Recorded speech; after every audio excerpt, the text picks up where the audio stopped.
Mamba out.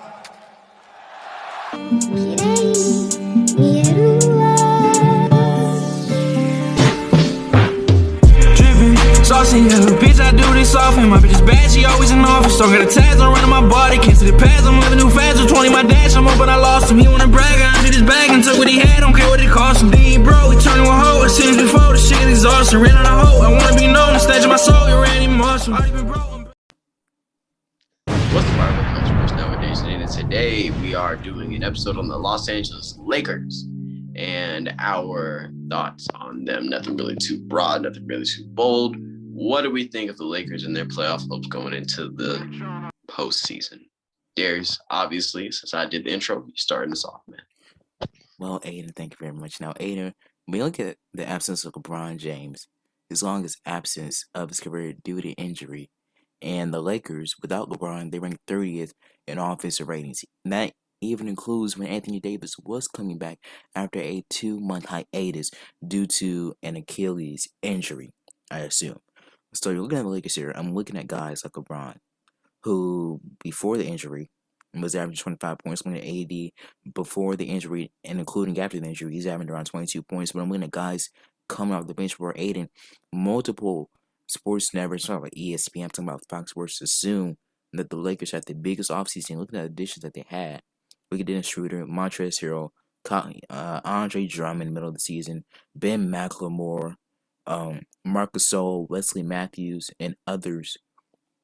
Those were pretty big signings, especially coming off of a championship. But Aiden, you can see how big of an absence guys on last year's Lakers team had on the Lakers this season. I'm looking at guys like Rajon Rondo. Aiden, if Rajon Rondo was on the Lakers this season, we would be having an entirely different discussion because Rajon Rondo is literally one of the greatest basketball minds we've ever seen, and he can facilitate and he can run an offense even when your star player is out due to, let's say, load management or injury or other details and other matters as well. But I'm looking at the Lakers here. Okay, you're in the 7th seed. You're looking at the standings right now. Aiden, the Lakers are in the play-in.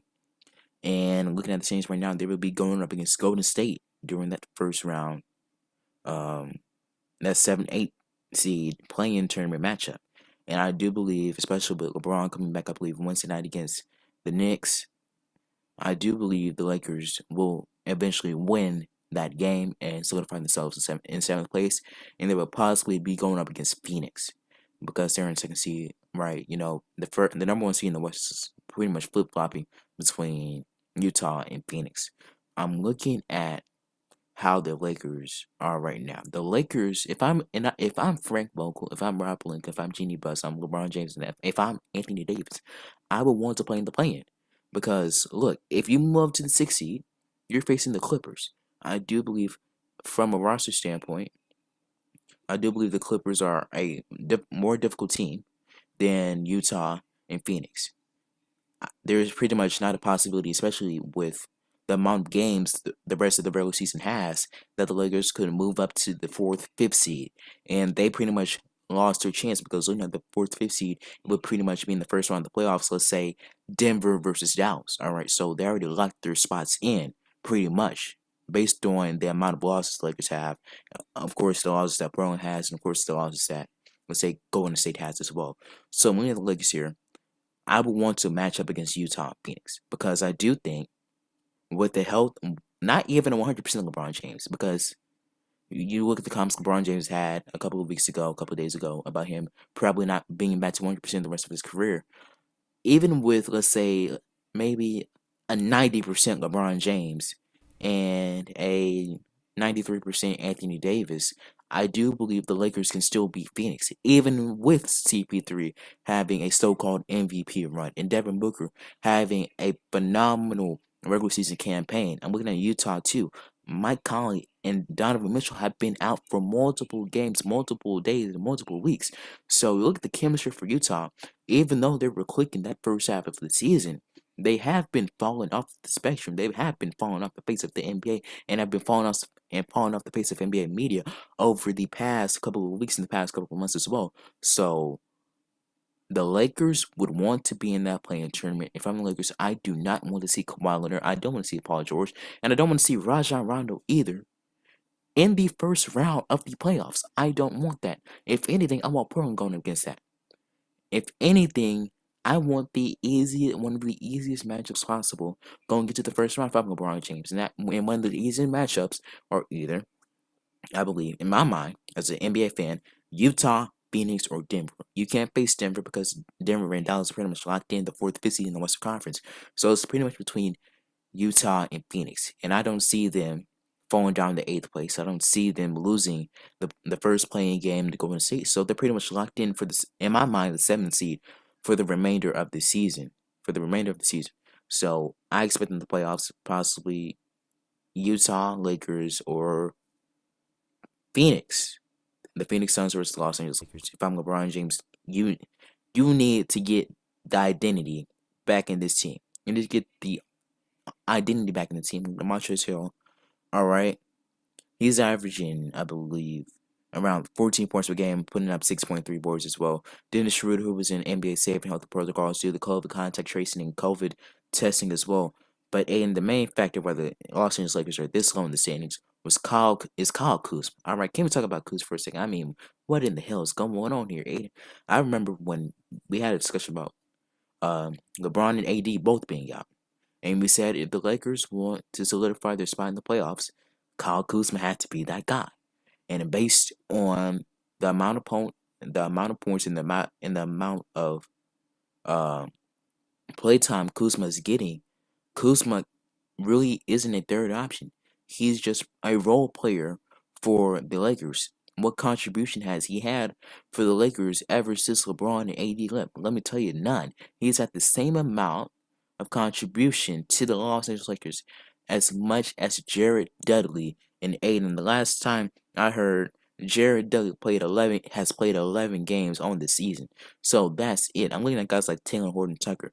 He's phenomenal. Marcus Smart, phenomenal. Alex Caruso, all right. Marcus Gasol and Montrezl. I believe Marcus Gasol and Montrezl Harrell played on the court, I believe, for the first time this past week against them. So Frank Vogel has to figure out a solid lineup for the Lakers. As far as I'm concerned, the Lakers want to be in the play-in.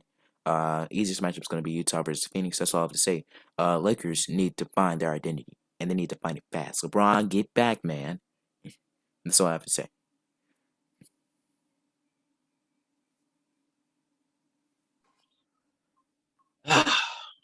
Where do I begin? Lonzo's having the best season of his career. Meanwhile, Kyle Kuzma is dwindling into some sort of obscurity. I have a lot of sympathy for guys in those positions. I have sympathy for guys like Kyle Kuzma. I have sympathy for guys like Tyler Hero. I have sympathy for guys in those positions because what they have done is they've built this sort of celebrity, built this sort of influence on the game to where that they're now a star when they're not a star on the court, they are a star off the court. And what that creates a team dynamic. That creates a team dynamic problem. That creates jealousy. That creates resentment. That creates things of that nature all around the locker room. And as the time goes on, you start garnering more hate. And what that turns into, now you got the whole locker room against you. Now there's locker room distrust, there's locker room discernment, there's locker room. There's all types of problems going on. Creates more problems on problems on problems. What they have done is they've created the most toxic locker. They've created one of the most toxic locker environments in the league. That's my Gatsby. And I'm being confident, and me and Darius talked before the show about who I'd say and what I'd say happened. Listen. I get in trouble every time I say a win is definite. I get in trouble. And I'm not saying the win is definite. And I'm not saying they're going to sweep them. But I'm saying that they, some way, somehow, are going to get their ass beat by the Clippers. Kawhi has experienced no injuries this season whatsoever, to my knowledge, actually.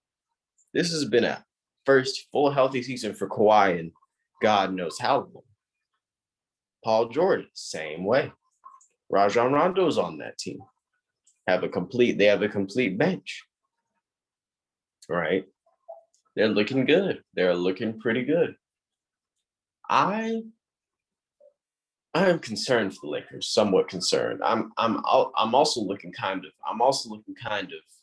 of good in a sense where I said the Lakers weren't going to repeat. I'm also looking kind of good in that sense. I'm looking good in the sense on what I said about Golden State, that they weren't going to be a top contender for that spot. I'm looking good in my predictions as well as that goes. But what I'm not looking good in is the results. I don't see a whole lot of results. I don't see a whole lot of things coming back. I don't see a whole lot of stats coming back. I don't see a whole lot of things coming back that impress me about this current Lakers team, impress me about some other teams that make me concerned. You know what I think? I think if they would even go against the Suns, I think they wouldn't contend with the Suns. With how CP3 is playing and with how Devin Booker is playing. Utah, they might have a chance. Because, like you said, the camaraderie of the teammates, they've been injured and people have been out and things of that nature. I understand where you're coming from there. We gotta understand some things, man. That at the end of the day, same way that Utah has had times where their star players have been playing together and this, that, and the third, and they might not be as in depth as they are as everybody else. The same way that happens, the same way that's happening for Utah is the same thing that's happening to the Lakers. Do you know how many games AD and LeBron have played together this season? I don't have that exact number. Search that up real quick. From what I'm getting right now, I believe around 25 to 30 games. Lord Jesus.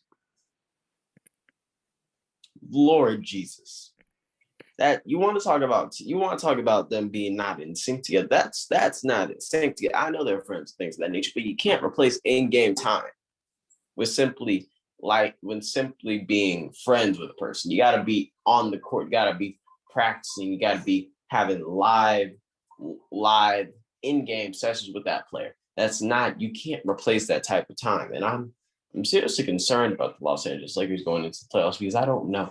I think we might, you know what, this might be a shock. And I'm not saying this in like a crazy way. I'm saying that we might, and it is very possible that we might see LeBron's first ever first round exit in the playoffs.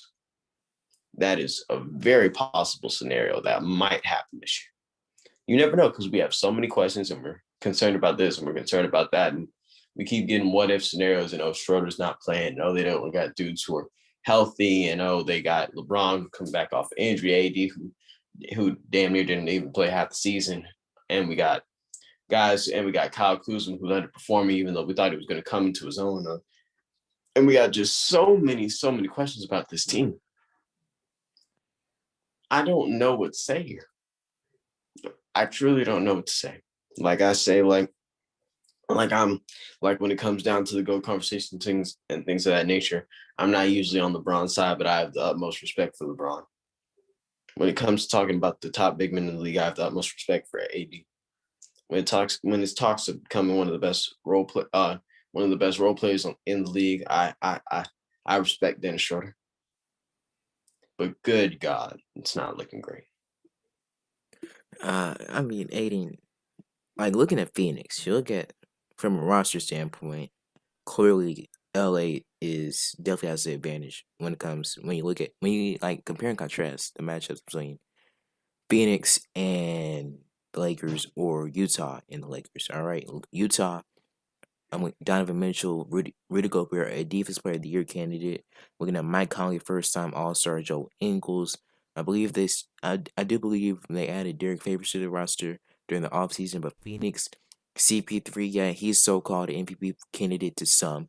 Devin Booker, he's a multiple-time All-Star. If this season would be Devin Booker's first playoff appearance, we mentioned that I believe 2 episodes ago. All right, DeAndre Ayton, a former, I believe, number 1 overall pick. But who else do you have when it comes roster-wise? Depth. I'm not saying Phoenix is a bad team. They're a phenomenal team. They have had a phenomenal season. But when you're comparing them to LA, I do believe the Lakers will have the advantage. I don't see them as a first-round exit. Possibly a second-round exit, especially if they're going up against the Clippers. But we will see. And thank you. Hey, nothing set in stone. I'm gonna get a quick word before you end it off. Nothing set in stone. I'm not saying that they're gonna exit in the first round. I'm saying that it's very possible to see LeBron's first ever first round exit. I'm not saying it's gonna happen. I'm not saying anything's going to happen. I can't guarantee anything. I'm just saying that it is possible. Got to make that clear before you guys come for me in the comments. Well, there's a first time. Well, there is a first time for everything, and that means it's time to end on the show. Well, thank you for your support. I'm Darius Aiden. I'm Darius Sams, and that is Aiden Winston. And thank you for your support. I'm Darius Aiden. If you haven't already, make sure to like this video. Make sure to subscribe to the channel. Just comment down below, and also make sure that I post updates for every video and update from the channel. Until then, everybody, I'm Darius Sams. I'm Darius Sams. Aiden Winston, and we will see you tomorrow, everybody. Peace and love. See you tomorrow. Peace.